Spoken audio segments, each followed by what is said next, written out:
And today we're diving into the world of home labs. Homelabs, yeah.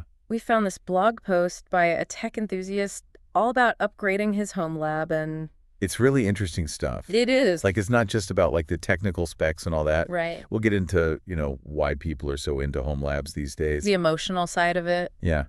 And we even get a glimpse into the author's personality a little bit. I love that. Mm. So for anyone who's not familiar with home labs, Home labs. well, What are we even talking about here? it's basically like having a mini data center in your house. Right, in your house. So you can run all sorts of cool stuff. Well, what kind of stuff? Oh, your own servers, your own Right. cloud storage. You can experiment with different operating systems. Oh, wow. Yeah, it's pretty amazing. So why are people so excited about home labs all of a sudden? I think there are a few reasons. It's about having more control over your data. Yeah. Your tech, Not relying on big companies. Exactly. You're not at the mercy of their, terms of service or their downtime. You're in control. You're the master of your own domain. I love that. And our main source for this deep dive is Paolo's blog post, Yeah. Paulo recently upgraded his home lab, and he documented the whole process. which is awesome because we get to see what went into it and why he made the choices he did. Exactly. And he starts by talking about his old setup and the limitations he was running into. What kind of limitation? His backups were slow, he didn't have any redundancy, and his hardware was getting old and slow. Ah, I see. And redundancy, that's like having backups of your backups, right? Exactly. So if one component fails, the whole system doesn't crash. That's super important for anyone who relies on their home lab for, important stuff. Absolutely. Right. If you're storing important data or running critical services, you don't want any downtime. Right. And I think a lot of people can relate to that feeling of frustration when their tech just can't keep up. Like you're trying to do something and it's just so slow or it keeps crashing. Yeah, it's like hitting a wall. Home labs offer a way to break through that wall. To take control. Exactly. So Paolo decided to upgrade to this Terramaster server. Which is a powerful machine. It is. It's got like 64 GB of RAM and these 10 GBE ports. Yeah, those 10 GBE ports are like having a superhighway for data. So data transfers are like lightning fast compared to Wow. his old setup. And with all that RAM, he can run a ton of apps simultaneously without the system breaking a sweat. That's got to feel good. Oh, yeah. Now, another interesting choice he made was with his operating system. He went with Unraid. Unraid. I'm not familiar with that one. It's different from traditional RAID because you can mix and match drives of different sizes. Oh, so you're not locked into buying like 4 identical drives. Exactly. You have more flexibility and it can be more cost-effective. That makes sense. So he's got all these drives set up in different formats to optimize for speed and security, right? Yeah, he uses XFS for his media and downloads because it's fast. And then he uses ZFS for his more important data like documents and backups. ZFS. That sounds intense. It is. It's known for its data integrity features, especially something called snapshot. Snapshot. Think of it like taking a picture of your entire system at a specific moment. Like a time machine. Kind of. Yeah. Yeah. So if something goes wrong or you accidentally delete something, you can just revert back to a previous snapshot. Wow, that sounds like a lifesaver. It is. Yeah. Especially for someone like Paulo, who loves to experiment with different configurations and applications. So he can tinker without fear. Exactly. Now, speaking of tinkering, he also mentions switching from DSD to Linux for his main operating system. That's a pretty nerdy detail, but it might be interesting to some of our listeners. Yeah, for those who are familiar with the different flavors of Unix. It just goes to show that with a home lab, you can explore all sorts of different technologies and find what works best for you. You're not limited. Nope. Okay, so let's talk about Docker, because Paulo uses Docker for a lot of cool stuff. Docker. Now, I've heard of Docker, but I'm not entirely sure what it is. Think of it like prepackaged apps that are easy to install and manage. Okay, that makes sense. So what kind of apps is he running with Docker? Well, he uses Jellyfin for streaming media. Jellyfin? Is that like an alternative to Netflix or something? It's an open source alternative, so you're not tied to a subscription service. Oh, that's cool. So he's got his entire media library organized just the way he wants it. Exactly. And he can access it from anywhere. Nice. What else is he running? He's also running Nextcloud, which is like a self-hosted cloud storage solution. Self-hosted. So instead of using Google Drive or Dropbox. He's got his own private cloud. Wow. That's pretty impressive. And with those ZFS snapshots we talked about, his data is basically ransomware proof. Exactly. Even if a ransomware attack hits, he can just revert back to a previous snapshot, and he's good to go. That's amazing. And for those of us who are tired of annoying ads all over the internet. Paulo has a solution for that, too. He's running Pi-hole. Pi-hole, what's that? It's a network-wide ad blocker that filters out ads at the DNS level. So it blocks ads on all the devices on his network. Exactly. That's awesome. Now we can't talk about home labs without mentioning virtual machines or VMs. VMs are like running multiple computers within your computer. Wait, what? How is that even possible? It's software that creates these isolated environments where you can install different operating systems and apps without messing with your main system. So you can be running Windows and Linux at the same time. Exactly. And you can experiment with different configurations without worrying about breaking anything. That's pretty cool. Yeah. What's Paolo using his VMs for? Well, he uses them for a variety of things, like testing out new software. Makes sense. But he also uses them for something pretty interesting. He actually uses them to recreate cyber attacks. He's hacking into his own system. In a way, yeah. But he's doing it ethically to learn how attacks work and how to defend against them. So he's like an ethical hacker in his own home. Exactly. It's like a real-life cybersecurity training ground. That's so cool. Okay, so we've covered some serious tech ground here. We have, from powerful hardware to flexible software to cybersecurity. It's a lot to take in. It is. But before we move on, there's something else I wanted to highlight about Paul's blog. Oh, what's that? Remember how we mentioned getting a glimpse into his personality? Yes. Well, throughout his blog, he sprinkles in these little details about his life. Like what? Well, we learn that he was born in '69. 69. The golden age of arcades and the dawn of personal computing. Wow, that's awesome. And he mentions loving live rock music. I love that. It just shows that there's a whole person behind this impressive home lab setup. Someone with passions beyond just tech. Exactly.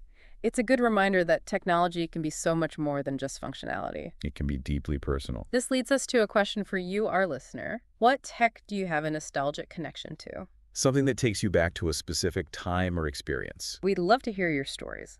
But for now, let's move on to the next part of our deep dive. We'll be exploring Paolo's choices in more detail, especially his focus on open source software. And we'll discuss what self-hosting really means, both the control and the security aspects. Stay tuned. Stay tuned. Welcome back to our deep dive into home labs. We're picking up right where we left off, exploring those fascinating choices Paolo made when he set up his home lab. Last time we talked about, that powerful hardware he chose. Yeah, and his switch to Unraid to get that flexibility with all his drives. And we can't forget about Docker, making it super easy to run all those different applications. So many apps. One thing that really stuck out to me about Paolo's setup is his love for open source software. Oh yeah, absolutely. He's using Jellyfin for his media Nextcloud, for Storage Pi-hole to block those annoying ads. It's all open source. Which brings up a good question. Why is open source software so appealing to home lab enthusiasts? Well, I think for starters, it gives you a lot more control. You're not tied to some companies', terms of service or their whims. Exactly. You have access to the source code so you can customize it, tinker with it to your heart's content. It's like the ultimate DIY project for techies. It really is. It's about taking ownership of your technology, not just being a passive consumer. Plus, open source software is often free to use, which is a big bonus when you're building a home lab on a budget. Yeah, but the value goes way beyond just saving money. Right. Open source software often has these incredible communities behind them, providing support documentation and constantly updating and improving the software. It's like a collaborative effort. Exactly. Yeah. And because the code is open for anyone to see, it can actually lead to better security. That might sound counterintuitive at first. Yeah, you might think, oh, anyone can see the code, so anyone can find vulnerabilities. Right. But actually having more eyes on the code means there's a higher chance of spotting and fixing vulnerabilities quickly. That makes sense. So this brings us to another key aspect of Paolo's home lab self-hosting. Self-hosting, yeah. We touched on this with Nextcloud, but it's worth exploring a bit further. Definitely. So what exactly does it mean to self-host? It means running services on your own hardware, instead of relying on those big third-party providers. So instead of using Google Drive, you use Nextcloud. Instead of Spotify, you have Jellyfin. Exactly. It's about taking back control of your data, your digital life. So you decide where your data is stored, who has access to it, and how it's used. And in a world where data breaches and privacy concerns are constantly in the news, it's a pretty appealing alternative. It is. It gives you that peace of mind. And it can save you money in the long run, especially if you're already invested in a home lab. But let's be real. Self-hosting isn't for everyone, right? It does come with its own set of challenges. You need to be a bit more tech savvy to set things up and maintain them. There's no IT department to call if something breaks. You're on your own. Exactly. Yeah. which is why understanding technologies like ZFS and Docker are so important for anyone serious about self-hosting. They give you the tools and the confidence to really take control of your digital world. Exactly. Now, remember how we talked about Paulo using his Homelab for more than just practical stuff, like streaming and storage? Yeah, he was using virtual machines for something pretty cool. Oh, yeah, his virtual machines. Yeah. He uses those for security testing. It's like he's playing ethical hacker in his own home. It really is. It's a great example of how home labs can be used for learning and professional development. So you can experiment with different operating systems, build test environments, and even try your hand at ethical hacking, all within the safety of your own home lab. It's a safe space to learn and explore. This highlights a key takeaway for our listeners. Home labs are so much more than just hardware and software. They really are. They're a gateway to a world of possibilities. They're a playground for tech enthusiasts, a learning platform for aspiring professionals, and a way to truly own your digital life. And as Paulo's story shows, home labs can be a reflection of your personality and passions. Speaking of Paulo, we learned another interesting tidbit about him.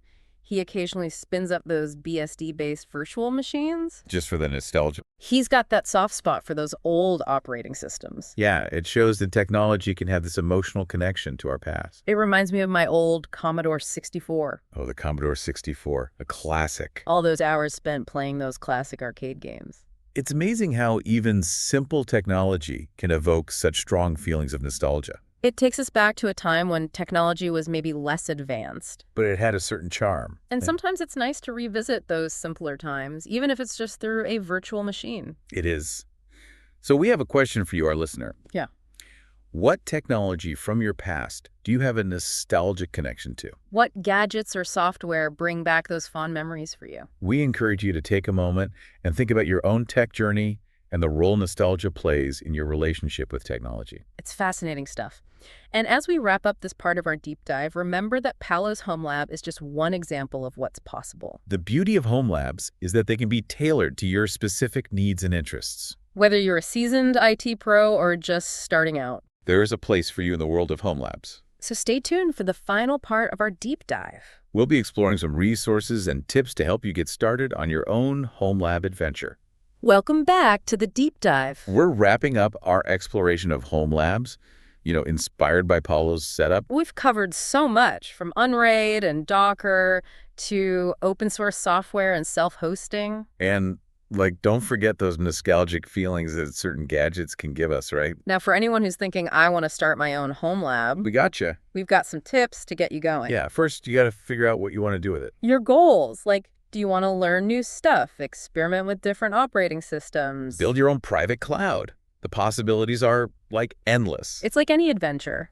Got to have a destination in mind. Exactly. And then you can start researching. See what hardware and software fits your needs. And don't worry about getting the most expensive gear right away. You can, start small. Yeah, and gradually grow your setup as you learn more. And there are tons of resources online to help you. Oh yeah, forums, blogs, YouTube channels. Even online courses. One of the best resources is that Homelab subreddit. That's a great one. It's like a whole community of home lab enthusiasts sharing tips and stuff. And then there's Serve the Home with in-depth reviews and tutorials. Tons of info.